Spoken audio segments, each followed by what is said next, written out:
Muy buenas amigos, ¿cómo estáis? Bienvenidos a este momento que, como siempre en el programa, tanto en el podcast de iVoox como en YouTube, pues tenemos estos momentos de entrevista y como siempre viene un buen amigo de la familia ya de Misterio 51 y una de esas personas que uno siempre quiere tener cerca, ¿no? Que es Óscar Fábrega Calahorro. Maestro, buenas tardes, noches, ¿cómo estás? Hola, buenas tardes, compañero. Buenas tardes, noches, días, si nos ve alguien que esté en otra latitud. Sí, además ahora cada vez nos ven más desde México, de Estados Unidos, Latinoamérica en general. Así Qué que bueno. fuerte abrazo para ellos. Pues mira, estos primeros minutos, ahora que hablamos de Latinoamérica y todas estas cosas, bueno, como todos sabéis, yo creo que presentar a Óscar por lo menos a este nivel es ridículo porque es una persona que no solo escribe, sino que edita libros, que es profesor, hace un montón de cosas, ¿no? En el mundo del libro, Óscar, tú que estás ahora muy metido de lleno, ¿cómo se hace un libro como este que vamos a hablar esta noche de Homo Insolutus? ¿Cómo podemos hacer que este vídeo se pueda vender a lo mejor en Latinoamérica? Oye, ahora dice uno de Chile, yo quiero el libro de Óscar. ¿Cómo se hacen estas cosas para que no cueste tanto dinero? Pues jodido. A ver, eso es una de las cosas curiosas que tiene el mundo este globalizado en el que vivimos, ¿no? Que supuestamente debería ser más fácil romper esos muros, sin embargo no es tan fácil, ¿no? Sobre todo si no quieres aliarte con el mal y vender tu alma al diablo, que en este caso se llama Amazon, que son los que realmente lo ponen fácil, ¿no? Es una movida porque el mundo editorial es bastante complicado. Y, por ejemplo, nosotros, en la editorial Guante Blanco, que como bien sabes, la que yo dirijo y en la que he publicado mis últimos libros, tenemos un acuerdo con una editorial distribuidora que funciona en toda Sudamérica, bueno, en toda Sudamérica, excepto en Venezuela, en Cuba, y ahora, por motivos que, bueno, son obvios, ¿no? Y ahora mismo en Argentina, porque Argentina tiene un grave problema también ahora con la hiperinflación que tienen, y es que no se puede hacer nada, porque para que te hagas una idea de cómo funciona esto, esta gente que se llaman Cauce Libros, trabajan, como te digo, en toda Sudamérica, tienen cientos de comerciales que además funcionan a la antigua usanza, es decir, van tienda por tienda, van librería por librería, ofreciéndole el catálogo no solamente de nuestra editorial, sino de otras cuantas más que tienen en España, y nos hacen un pedido al mes. Entonces nosotros mandamos los libros una vez al mes para que sea más barato para todos, claro, porque no es lo mismo mandar un libro que mandar una caja, bueno, es diferente, ¿no? Claro, el problema de Argentina es precisamente el que te digo, que cuando el cliente va a una librería y compra el libro, igual vale un dinero, pero cuando le llega, igual ha variado eso y vale 2 veces más. Por eso que te comentaba de la inflación, ¿no? Entonces por eso en Argentina ahora mismo sé que no están trabajando. Luego está la opción de Amazon, que es la opción de impresión bajo demanda, que eso es realmente es muy fácil, ¿no? Que es simplemente subir el archivo, subir la tripa y subir la cubierta de cada libro a Amazon, y Amazon lo imprimen ellos en distintas imprentas que tienen por el mundo y se encargan de moverlo, ¿no? A ver, yo por un lado tengo un poco el corazón partido en este tema, ¿no? O sea, yo como autor te diría que como autor y como comprador y como coleccionista de libros, te diría que creo que lo que tenemos que fomentar es el que vendan las librerías, ¿no? Porque son realmente los templos de la literatura, se podría decir. Pero a la vez Amazon lo pone tan fácil para este tipo de cosas que no nos queda otra que aliarnos a ellos, ¿no? De hecho, muchos editores salvamos de la pandemia gracias a Amazon. A esos meses en los que no hubo nada, primero porque mucha gente se acostumbró con el tema de no poder salir o porque estaban cerrados los negocios. O sea, mucha gente se acostumbró a comprar vía online, ¿no? Que hasta ese momento no lo hacían. De hecho, por cifras que nosotros tenemos, sabemos que en los 6 meses del primer trimestre, o sea, en los 6 meses del 2020, piensa que la pandemia como tal empezó a partir de mediados de marzo, que no cuentan esos 2 primeros meses, ¿no? Bueno, pues se multiplicó como por 6 las ventas por Amazon, ¿no? Fue una barbaridad. Y luego pasó con el formato de libro electrónico, que era una cosa que estaba como prácticamente a extinguir por culpa de la piratería. Es decir, cuando hablo de extinguir me refiero el formato electrónico comprado, Sí. no el formato electrónico pirata, que pirata no se va a extinguir nunca porque yo soy el primero que, y no me importa reconocerlo, ¿no? Que me bajo libros. Porque muchas veces me gusta leerme el libro primero y luego si me mola me lo compro porque me lo termino comprando si me gusta, ¿no? Pero así funciona un poco la cosa. Y Amazon lo pone muy fácil para esto, ¿no? Y ahora mismo pues estamos un poco con ese tema, ¿no?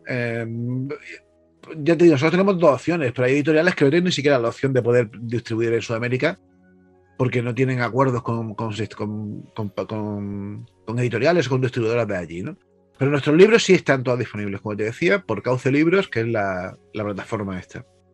Vale, yo creo que queda bastante claro. Creo que podría haber... Yo siempre digo una cosa, ¿no? Yo cuando me voy de vacaciones, me gusta ir siempre a las zonas de montaña. Pues o bien, ahora últimamente he repetido mucho Andorra, porque es mucho más económico que irse a Asturias, que es lo que a mí me gusta. Desgraciadamente cuesta la mitad.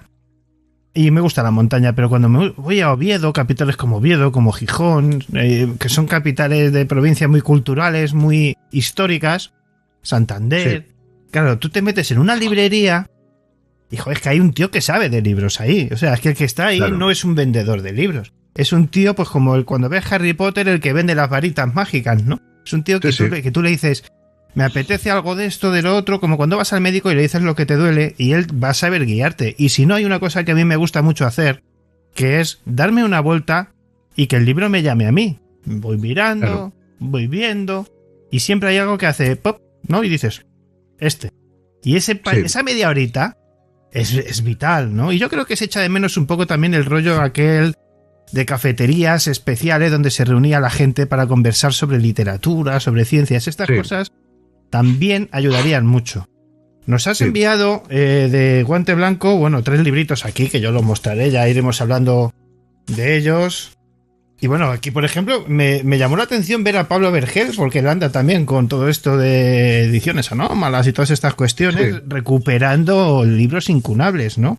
Y Óscar, tocar un libro, tenerlo en la mano, pasar las páginas, no tiene no tiene precio. Es que el digital, a mí se me rompió el libro digital de no usarlo y no volver a comprar uno, francamente. Vale, pues una vez que hemos dicho que os compréis unos libros, que leáis un poquito. Bueno, que parece un tocho, bueno, ahora nos dirá Óscar. Lo primero, Óscar, ¿a ti qué pasa? ¿Que te gusta el ser humano o que te gusta o que tú quieres intentar entender qué ronda por nuestra cabeza para hacer según qué cosas? A ver, yo siempre lo he dicho y también te voy a decir una cosa. Es la primera entrevista en la que voy a hablar sobre Homo Insolitus, ¿no? Sobre este nuevo proyecto. Y estaba deseando de alguna manera contar esto, ¿no? Lo cuento un poco en la introducción del libro, pero a ver, como bien sabes, yo soy un gran amante del mundo del misterio, aparte que me considero también un divulgador dentro del mundo del misterio, con una perspectiva muy escéptica y una necesaria introducción, como bien dices, ¿no?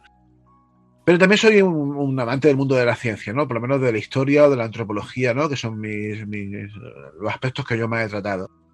Pero tengo muy claro que el principal misterio del ser humano, por encima de los grandes misterios trascendentales, como puede ser Dios o la existencia de una vida más allá de la muerte, o el sentido de la vida, o esas cosas que los filósofos piensan, creo que el gran misterio es el ser humano, en muchos aspectos, ¿no?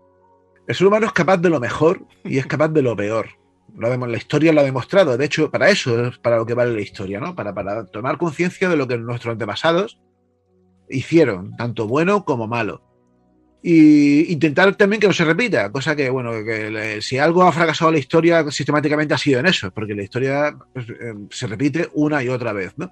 Precisamente, mira, tengo un ejemplo haciendo un poco de off topic, ¿no? Pero el otro día estaba terminando un par de artículos que he preparado relacionado con el régimen nazi, y uno tiene que ver con el ascenso de Hitler al poder, de cómo el contexto, el caldo de cultivo en el que se fraguó el comienzo del Tercer Reich, ¿no? Y es asombrosamente parecido, el status quo del momento es asombrosamente parecido en muchos aspectos al momento actual en Europa.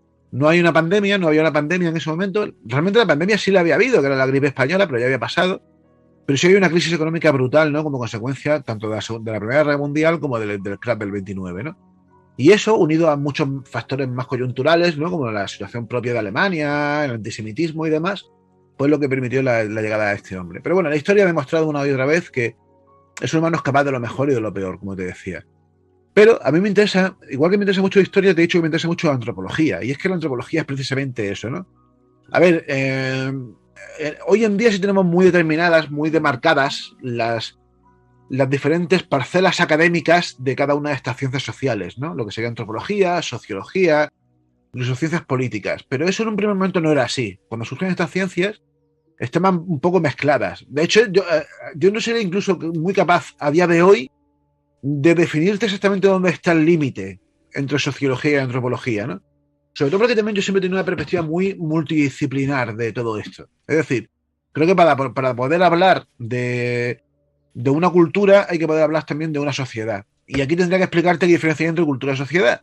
Que eso es, sobre eso hay libros enteros que versan en torno a esto, ¿no? Pero eso como fuere, ambas ciencias, la antropología y la sociología, giran en torno al ser humano como colectivo. Pero a mí me interesa el ser humano como colectivo, pero me interesa mucho el ser humano como individuo. Los pequeños individuos que por un motivo o por otro han marcado de alguna manera la historia de la humanidad, en mayor o menor grado, aunque sean en ámbitos muy pequeños, ¿no? Y por eso mi pasión por esto que yo he venido a llamar Homo insolitus, que es una forma de identificar a una serie de personajes, que hay cientos, ¿eh? Yo me he centrado en unos cuantos, pero hay muchísimos más. De hecho, yo tengo un montón más ahí en la retaguardia esperando a ver la luz. Pero son personajes que por motivos distintos, y realmente no tengo un criterio muy claro, el criterio más bien es un poco lo que me apetezca en cada momento, ¿no? A mí me han llamado la atención. Y hay un poco de todo, ¿no? A mí, por ejemplo, para que veas, ahora, cuando Homo Insolitus surgió porque hace mucho tiempo yo empecé a colaborar en un programa de radio de aquí de Almería, que se llamó así, Homo Insolitus, y que era, pues cada semana tenía una pequeña sección en la que hablaba de uno de estos personajes, ¿no? Eso finalmente se acabó convirtiendo en una sección, en una columna, en una página semanal que tenían un diario de aquí de Almería también, en La Voz de Almería, y casi todos los que hay en exteriores fueron publicados en ese diario, pero hay muchos más también que no, ¿no? Y como te decía, pues era un poco lo que cada semana me apetecía. Pero ahora, una vez que he editado el libro, analizándolo, viéndolo en un conjunto, sí que veo que existen algunos patrones. Y eso me llama la atención, porque aunque yo pensaba que no había un criterio, sí que había un criterio. Por ejemplo, a mí me flipan, tío, los pequeños, lo que podríamos llamar los pequeños héroes anónimos. Es decir, me mola mucho la gente que... Mira, hay un ejemplo, ¿no? Creo que es el tercer personaje del libro, si no me equivoco, sí, creo que sí, es así, que es el ciclista, creo que el capítulo se llama El ciclista que dijo no al racismo, que es una historia genial, ¿no? Y que habla de la historia, y esto es muy curioso, la historia de Albert Richter, que fue un ciclista de... ¿cómo se llama esto? De ciclismo de pista, no de ciclismo de campo. Un ciclista que, pese a que se convirtió en una de las principales figuras del deporte durante precisamente la Alemania del Tercer Reich, durante toda su vida fue un activo luchador contra el nazismo. Exacto. De hecho, siempre se negó a usar el uniforme nazi oficial. De hecho, acabó siendo degradado. Él ayudó incluso a proteger a su entrenador, que era un judío que estaba siendo perseguido, ¿no? Y es una de esas personas que, es lo que te digo, ¿no? Esos pequeños héroes anónimos que luchan por un ideal, ¿no? Hay algún caso más, hay un caso, creo que también está a ver, creo que es el penúltimo capítulo del libro, si no, es el último, que yo llamé el Schindler ciclista, que es la historia, que es otro caso también parecido. ¿Ves? Aquí también hay un patrón, por lo que hay dos ciclistas en este Homo Insolitus, ¿no? Este señor se llama Gino Bartali, que fue un señor que ganó 2 veces el Tour de Francia y 3 veces el Giro. Lo curioso es que su primera victoria en el Tour fue en el año 38, las 2 primeras en el Giro fueron en el 36 y en el 37, es decir, estamos hablando de justo en la época más potente de Mussolini, del fascismo italiano, ¿no? Y luego este hombre, durante la Segunda Guerra Mundial, pues no pudo competir, evidentemente, porque estaba todo paralizado. Y cuando terminó la Segunda Guerra Mundial, volvió a ganar un Giro y volvió a ganar un Tour, ¿no? Bueno, este hombre murió, si no recuerdo mal, murió a principios de los años 80, ¿vale? 40, 30 y tantos años después de esto. Y después de morir, sus hijos descubrieron... Este hombre vivía en el norte de Italia, en un pueblo que se llama Bolzano, si no me equivoco, que está justo justo muy cerca de la frontera con Austria. Y este hombre se dedicó durante toda la Segunda Guerra Mundial a pasar, mientras supuestamente estaba entrenando con su bicicleta por los Alpes italianos, que son fronterizos con Austria, como bien te he dicho, a pasar salvoconductos y papeles para ayudar a judíos en Alemania a escapar. Pero es que además el hombre no dijo nada en su vida, sino que fue después, después de muerto, cuando ni siquiera se lo dijo a sus hijos después de terminar la guerra. Fueron sus hijos los que se descubrieron esta idea, ¿no? Y a mí eso me llama mucho la atención, ¿no? Porque uno puede esperar, y esto es uno de los misterios del ser humano, ¿no? Uno puede esperar que alguien que haga algo así, en el momento en el que lo pueda decir, pues lo diga, ¿no? No sé, buscando, no sé, reconocimiento, honor o algo así. Sin embargo, el hombre no dijo nada, no le dio importancia a aquella gesta, ¿no? Que había hecho. Y fueron sus hijos los que lo sacaron a la luz años después, ¿no? Por lo que te decía, hay varios casos en este Homo Insolitus sobre personajes así. No todos son iguales, pero sí pequeños grandes héroes, podríamos decir. Claro. Luego, a mí también me fascinan mucho los extremos del ser humano. Los extremos, podríamos decir, los extremos mentales del ser humano. Digo esto por no decir los locos, ¿no? También te digo que en todo el libro solamente hay un caso, solamente hay uno de una psico-killer, una asesina. Porque los psico-killers, los psicópatas, que igual se merecen otro Homo Insolitus aparte, ¿no? No quería mezclarlo aquí. Hay uno solamente, pero porque realmente merece la pena, que es una historia brutal. En el libro yo titulo Los amantes de la Vendôme, creo que es el capítulo 17 o 16 o así, que cuenta una historia súper terrible, ¿no? Se llama así el capítulo Los amantes de la Vendôme, porque así fue como fue conocido en la prensa. Sí.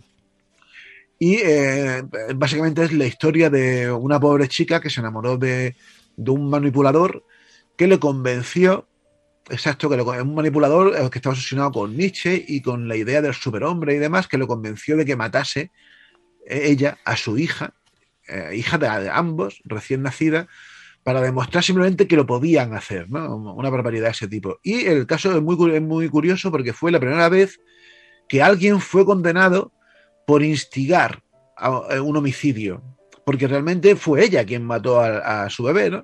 Pero a él lo condenaron por ser autor, el instigador, porque ya no es que sea el autor intelectual, que también lo era, ¿no? Pero sí que, y hasta ese momento no había ningún caso así, y este caso creo que fue jurisprudencia y fue muy famoso, ¿no? Pero luego, es un caso muy extremo, como te decía, seres humanos, pero a mí me gustan mucho. Y a eso sí que le puedo dedicar. Yo creo que un 20%, un 25% de los Homo Insolitus que hay aquí son los locos maravillosos extravagantes, ¿no?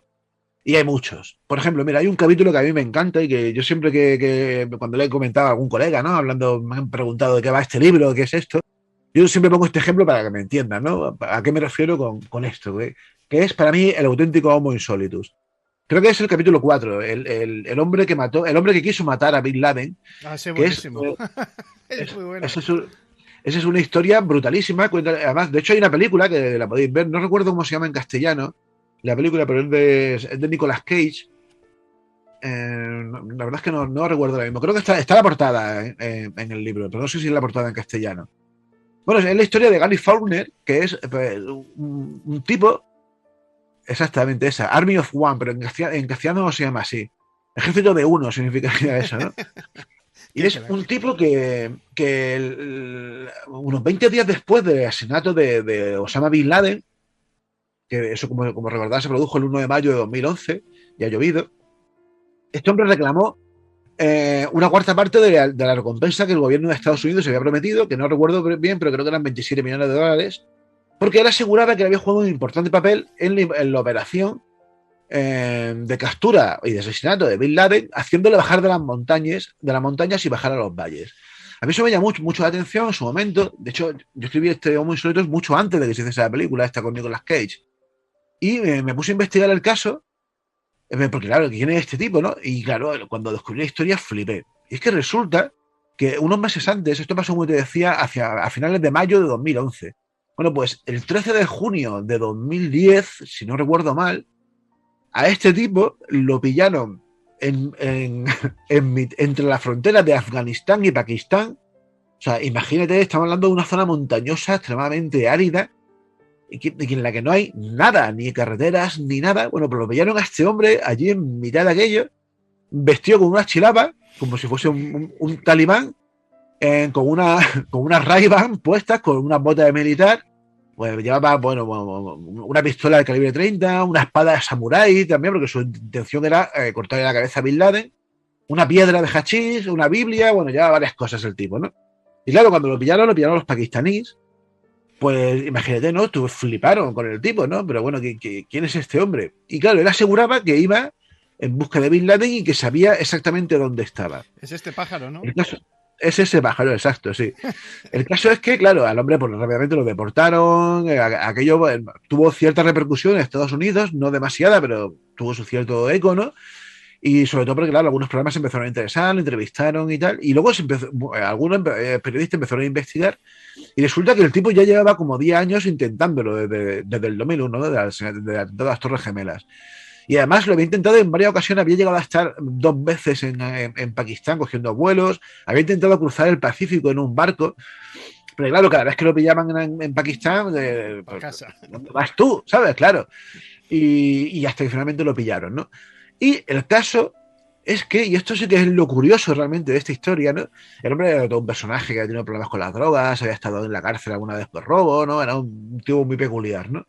Tenía un desequilibrio mental, ¿no? Que luego también se supo, tampoco mucho, pero algo, evidentemente algo tenía, ¿no? Pero no andaba desencaminado, y eso es lo curioso, porque se supo, aunque este hombre por supuesto no pilló un duro de la recompensa que él pedía, pero se sabe que Bin Laden estaba muy cerca de donde él pensaba que estaba. De hecho, él siempre defendió que fue por su culpa. Cuando lo pillaron a él, eso fue lo que hizo que Bin Laden dejase la cueva en la que estaba y se fuese al sitio este en Pakistán, que es donde acabaron matándole, ¿no? Por eso él pedía recompensa, porque él decía que de alguna manera él le había provocado eso.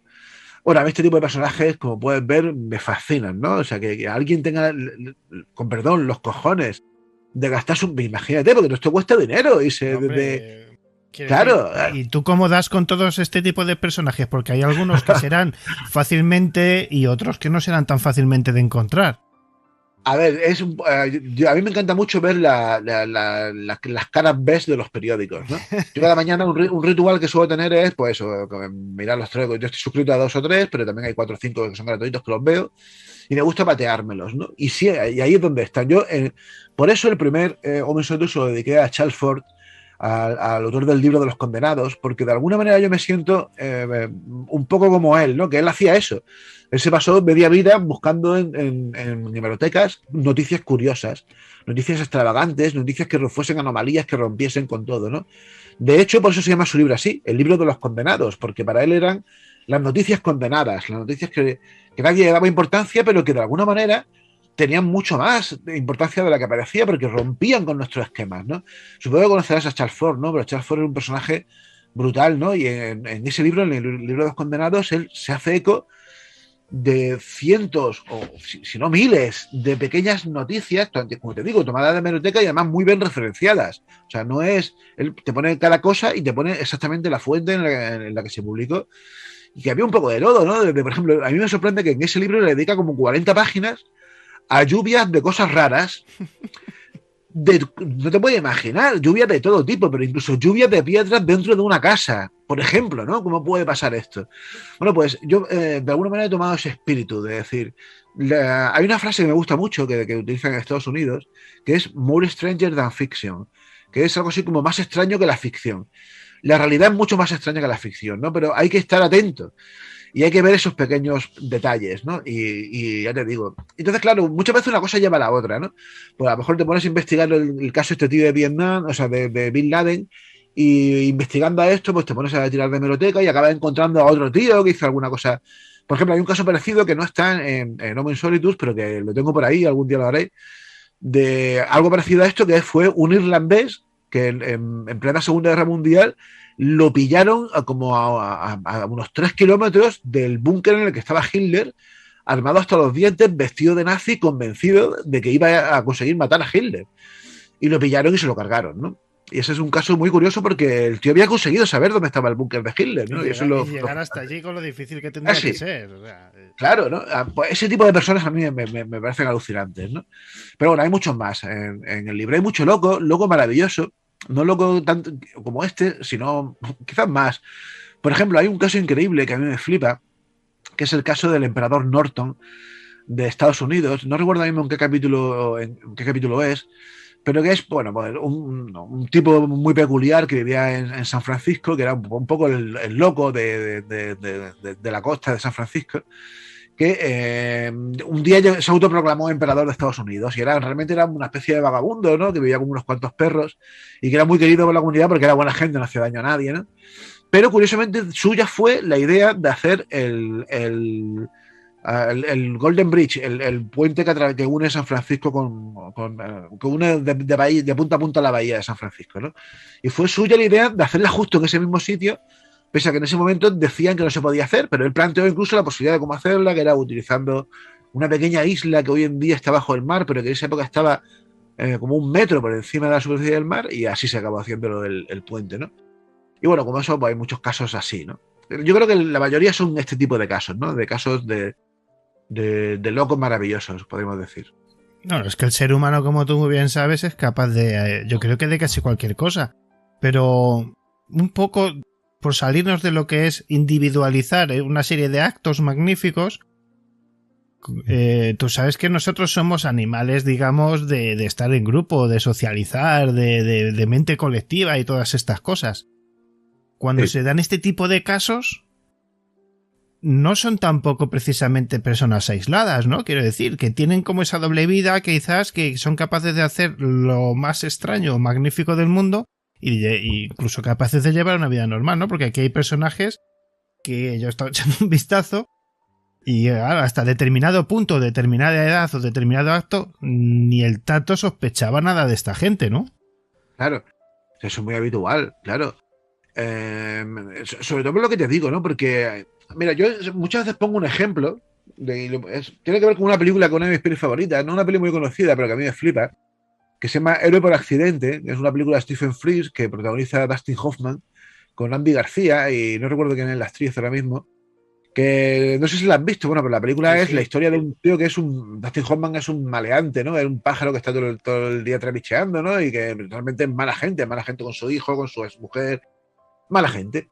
Pero un día, fortuitamente, tienen la mala suerte o la suerte, depende de cómo se mire, de presenciar cómo se produce un accidente de avión.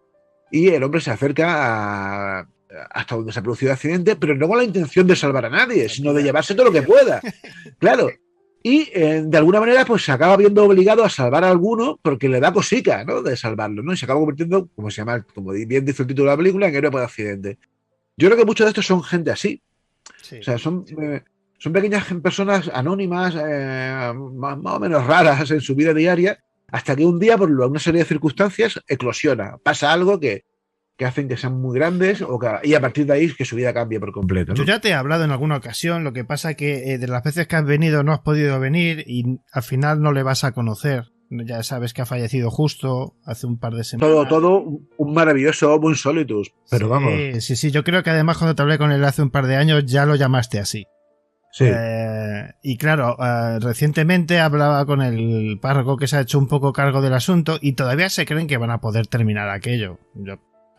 Yo lo veo complicado. Un día haré una especie de medio programa por allí y se lo enseñaré a todo el mundo. O sea, lo que ha construido este hombre es absolutamente brutal. Yo estuve hace justo 2 meses antes de la pandemia, estuvo Miguel Ángel Pertierra por aquí y me lo llevé para allá y lo vimos entero de arriba abajo, ¿no? Pero escucha, que es que este tío cogió hace 50 años, vendió las tierras que tenía, se quedó con esas y todo el dinero desde entonces ahí. Yo cuando he hablado con él, con sus 90, no sé si ha fallecido a los 96 o 97, no sé, o 92, no sé exactamente qué edad tenía. El caso es que yo hablé con él la última vez, hará 3 años. Y leche, ¿tú sabes qué mente más fresca y qué corazón tenía todavía para decirte esto, ya quiero hacer esto, quiero hacer lo otro? O sea, yo creo que quizás el poder de la mente de esta serie de personas, porque acabo de ver la foto que hablabas del ciclista y está sentado fumándose un cigarro el tío. O sea, ¿sabes? Sí. Creo que la mente puede quizás con el cacharro este que llamamos cuerpo, ¿no? Sí, sin la más mínima duda. A ver, a mí casos como el de Justo, hay unos cuantos. Hay uno solo en Homo Insolitus, pero yo tengo muchos más de personas así, ¿no? A mí me encanta, ya te digo, como amante del ser humano en general, me encantan los extremos, ¿no? Y por eso me encantan Por ejemplo, me encantan los coleccionistas compulsivos, ¿no? La gente que le extraño, la gente que le da, yo qué sé, por coleccionar, ¿qué te digo? No sé, cualquier cosa, llaveros, lo que sea, ¿no? Orinales. Orinales, lo que sea, pero si lo. Igual que me encantan los coleccionistas, me encantan los expertos. Los expertos en cualquier cosa, ¿no? También, porque los hay, igual. ¿Qué te digo? Sigamos con ese mismo ejemplo. Expertos en orinales que te escriben un libro sobre la historia de los orinales y resulta que hay millones de tipos y tal, y eso ni tú ni yo lo sabemos, pero ese hombre sí, ¿no? Me encanta la gente que es así de apasionada, aunque sea con una sola cosa, para toda su vida. Por lo menos, y aquí me pongo un poco filosófico, por lo menos su vida tiene un sentido. Sí. Que es eso, ¿no? Y a mí eso me parece de verdad muy grande. Y por eso me encanta la gente que decide un día, como justo hizo y como hay otros cuantos más que lo hicieron, eso, ¿no? Romper por completo con su vida y centrarse en hacer una sola cosa, que Pero es esto, que este ¿no? hombre vivía en una hamaca, en una sala sin calefacción de todo ese complejo. O sea, no se gastaba un céntimo en él, cero. O sea, claro. Es un concepto de vida. Es fascinante. Distinto. Sí. Es como lo que decíamos de los libreros, no esos libreros de antiguo, que tú entrabas a esa librería y te podías sentar a su lado y solamente hacerle preguntas y escuchar.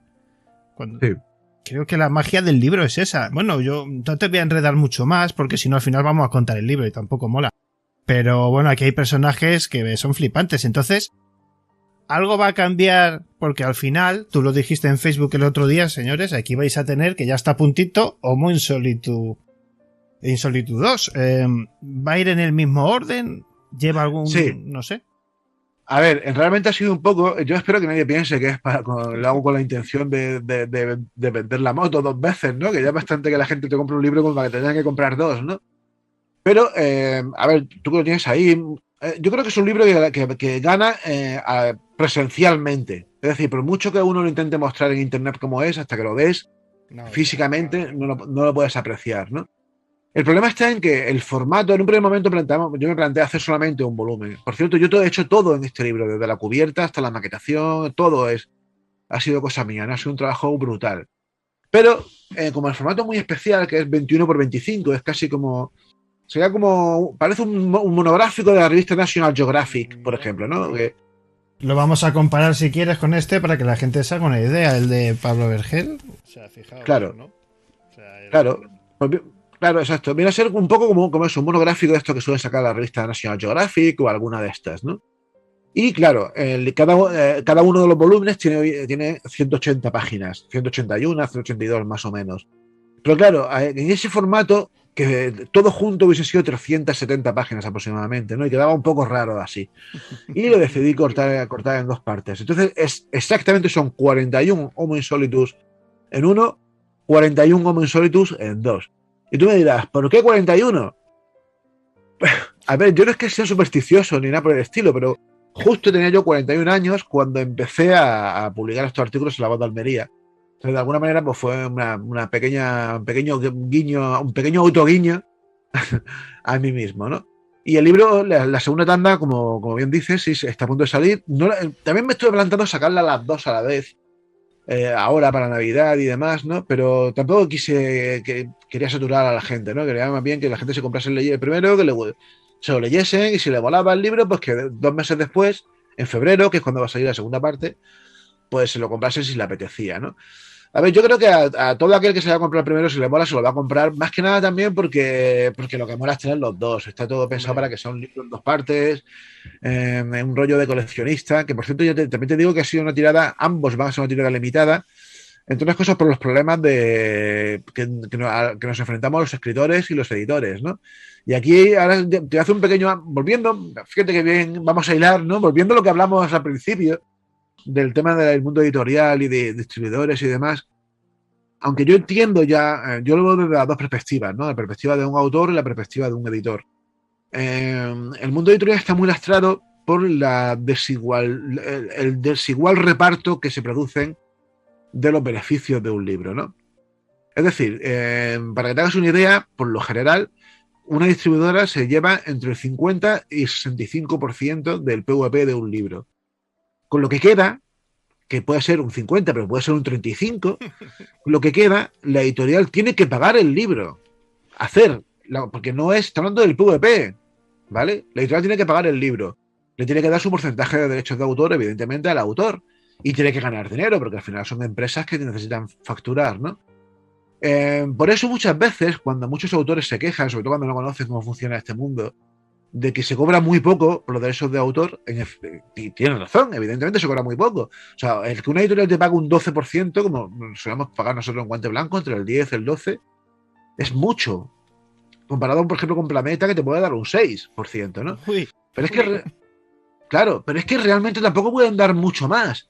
Porque es lo que te digo, del 35% hay que hacer el libro y la editorial también tiene que ganar dinero con el libro, ¿no? Por lo tanto, al final, quien más gana es el distribuidor y el librero, aunque el librero también, el pobretico, pues también tiene muchos gastos y demás, ¿no? ¿Qué te quiero soltar con todo este rollo que te he soltado?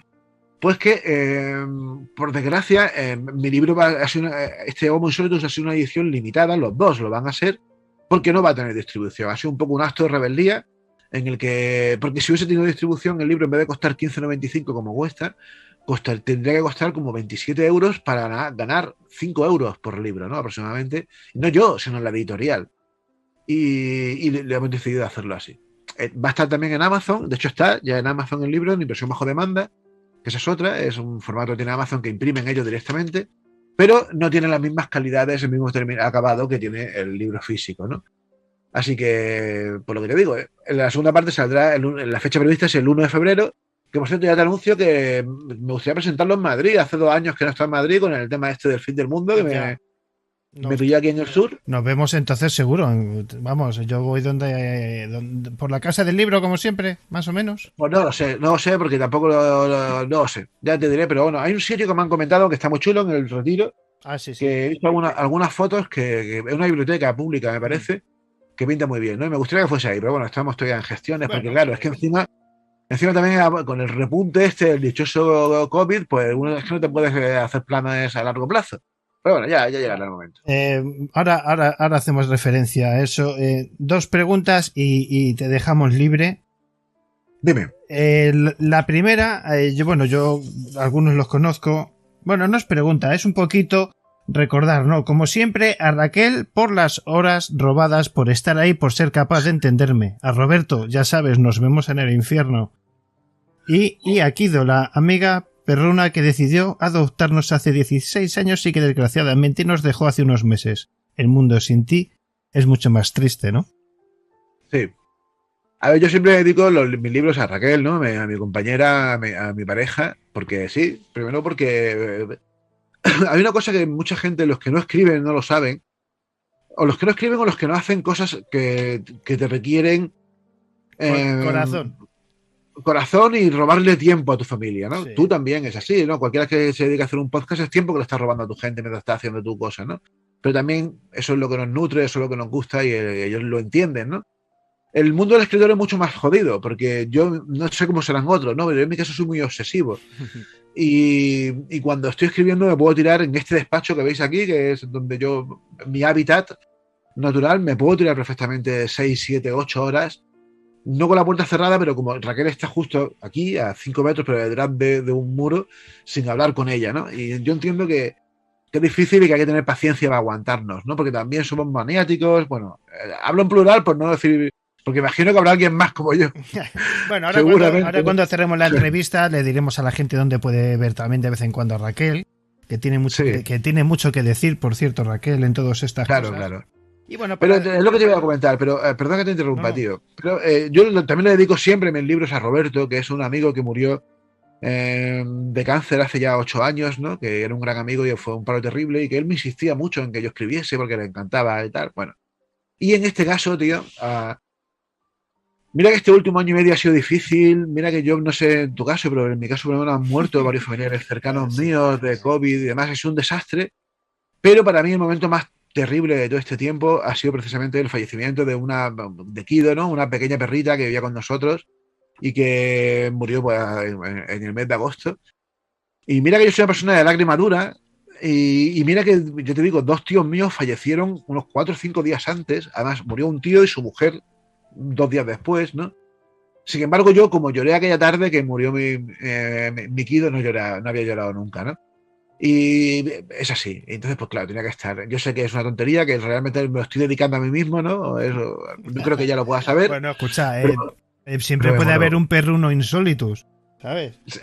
A ver, tú ríete. No me río, si yo te conozco, si algo habrá. Ya. En este volumen no, pero en el segundo sí que hay 2 animales insólitos. No lo voy a decir por ahora, ya llegará el momento. Eso es sorpresa. Bueno, pero para salir un poco del trance, el último personaje, que yo es que siempre me gusta hablar contigo, y además me encanta la foto, es un tío cachas que tienes aquí que se llama Jesús. Sí. ¿Por qué Jesús es un homo insólitus? A ver, si le echas un ojo al capítulo, creo que es el capítulo número... Te hablo de memoria. En la página 136 del libro, que es uno de los últimos. Creo que es el capítulo 30 o así, bueno, así. A ver, Jesús es uno de los más grandes homo insólitus que ha habido nunca. Entre otras cosas porque fue una auténtica anomalía respecto a su momento. Que eso es lo que define de alguna manera a los homo insólitus. Son anomalías. Son humanos que rompen, ya sea para lo bueno o para lo malo, casi siempre para lo bueno, rompen con lo que se conoce en alemán como el Zeitgeist, el espíritu del momento. Menuda frase tienes aquí, ¿no? Aquí. Sí. Sí. Pero es que si te das cuenta, si le echas un ojico, verás como todo ese texto no tiene nada narrativo, son solamente preguntas. Son todas las preguntas que tenemos sin respuesta sobre Jesús de Nazaret, ¿no? Y a eso le dediqué este pequeño Homo insólitus. Todos son preguntas, no hay nada narrativo en todo eso. Y me moló construir un texto así, ¿no? Solamente con preguntas. Y fijaos las de preguntas que hay. Y luego pues, el cuadro de Dalí, el cuadro que está en la primera página de esa entrada, que me parece realmente alucinante, ¿no? Sí, como sí, Dalí, la cruz invertida ahí volando, ¿no? Sí, como Dalí en general, que Dalí, por cierto, es otro gran Homo insólitus. A ver, también te digo que de los 82 Homo insólitus que hay en las 2 partes, casi ninguno eran personajes populares. No, está claro, ¿no? El sufragista a fascista, el Mieles español, claro. El hombre que pudo cambiar la historia, el puño olímpico. Claro, o sea, yo he tirado por gente, así hay algunos que son más conocidos, algunos, ¿no? Pero no he querido tirar de gente, por ejemplo, como Dalí, por ejemplo, que sería un gran Homo insólitus, ¿no? Bueno, este del final... Claro, la frase es brutal, ¿eh? Hombre, claro, es un cierre... brutal, o sea, lo dice todo, amigos. Lloramos al nacer porque venimos a este escenario de dementes. Que al final, es que hablando de las mentes de la demencia, yo creo que también cuando los escritores os metéis en un papel, lo digo porque yo cuando consigo escribir alguna pequeña cosita o dejo que la mente piense en lo que sea, somos capaces de hacer absolutamente cualquier cosa. El problema, en el caso de, por ejemplo, de los asesinos en serie, es que sus aberraciones las hacen realidad. Y en el caso de la gente como estos somos insólitos, su magia o su buen hacer lo consiguen hacer realidad, nuestros sueños. Sí, pero bueno, a ver, yo creo que también el ser humano es mucho más, es lo que te decía, ¿no? Ese gran misterio. Todos estamos sometidos a pulsiones que salen de nuestra psique, ¿no? Yo creo que un asesino en serie, a ver, evidentemente habrá algunos que sean realmente enfermos mentales, ¿no? Que sean esquizofrénicos o neuróticos y demás, pero la mayoría, los psicópatas, no son enfermos mentales. Si lo fuesen, no serían culpables de lo que hacen, porque tienen una enfermedad que les condiciona, ¿no? Pero sí que hay algo en su mente que va mal. No tienen, por ejemplo, un sentido del bien y del mal, ni tienen empatía, ni tienen nada así, ¿no? Pero al final lo que sí tienen son pulsiones. Es decir, hay algo que les llama, que les mueve, ¿no? Algo que no pueden controlar, es una pasión, ¿no? El ser humano, por mucho que se hayan empeñado muchos, y me refiero a muchos racionalistas, excesivamente racionalistas, es mucho más que razón. Lo somos, y no debemos de renunciar nunca a la razón, evidentemente, ¿no? Pero también somos pasión, también somos emoción. Y ese es eso es el punto diferenciador de los Homo insólitus. El que somos pasión, ¿no? El que somos... Pues qué te digo yo, mira, ya va a terminar. El último caso, que es uno de mis casos favoritos. Un señor que a mí realmente me flipa, Henry Darger. Creo que es el capítulo, si no me equivoco bien, tiene que ser sobre bueno, uno de los primeros también del libro. Creo que es el capítulo 12 o 13, que se llama El arte marginal de un ermitaño. Henry Darger es un tipo que vivía en Chicago. No era un vagabundo, pero casi lo parecía. Parecía un señor, un anacoreta, un ermitaño, que vivió durante 40 y tantos años en un apartamento que cuando se murió se supo. El hombre era casi Diógenes, no exactamente Diógenes, pero cuando falleció este hombre, los dueños del apartamento, porque él era un inquilino, encontraron que el tipo había escrito un libro que en total eran 14.000 páginas. Y a mí eso me llamó mucho la atención. 14.000 páginas escritas a mano, con decenas de acuarelas pintadas por el hombre, que era una auténtica locura de acuarelas, que no voy a entrar en mucho detalle. Y eso, a mí ese tipo de gente me encanta, ¿no? Eso para mí es lo que estoy diciendo. Alguien que... Exacto, Henry Darger. Alguien que algo había en su interior que le pedía que tenía que hacer eso. El sentido de su vida era ese, ¿no? Qué imágenes, ¿no? Esas son algunas de las acuarelas que te digo. Te deja solamente una pista para que veas y te das cuenta que en algunas de las imágenes aparecen como niñas pequeñas, sí. Desnudas, pero todas tienen un pequeño pene.